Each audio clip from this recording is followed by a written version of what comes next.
जय जगन्नाथ। दोस्तों, स्वल्पमप्यस्य धर्मस्य त्रायते महतो भयात्। यानी शास्त्र कहते जीवन में छोटिया छोटिया धर्मर प्रयोग आमको बड़ बड़ महान विपदर भी उद्धार करता है।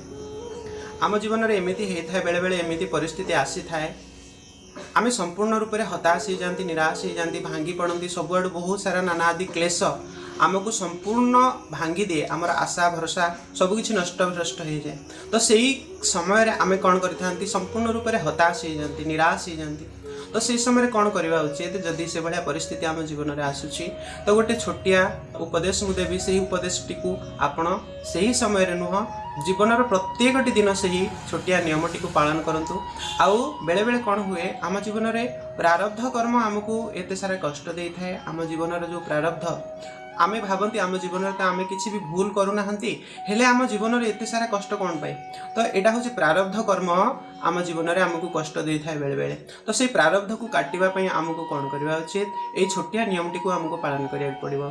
तो छोटिया नियमटी है कौन, जितेबले सकाळु आपण उठुचंती, शଯ୍ୟା त्याग करुचंती, से समय दुई आखि को कोमलतार सहित बंद करंतु।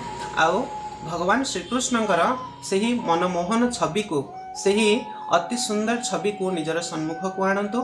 आउ ध्यान करंतु, ध्यान करी गोटे सुंदर श्लोक को से समय आपण गान करंतु। आउ ये सुंदर श्लोकटी को आपण कंठस्थ कर नियंतु।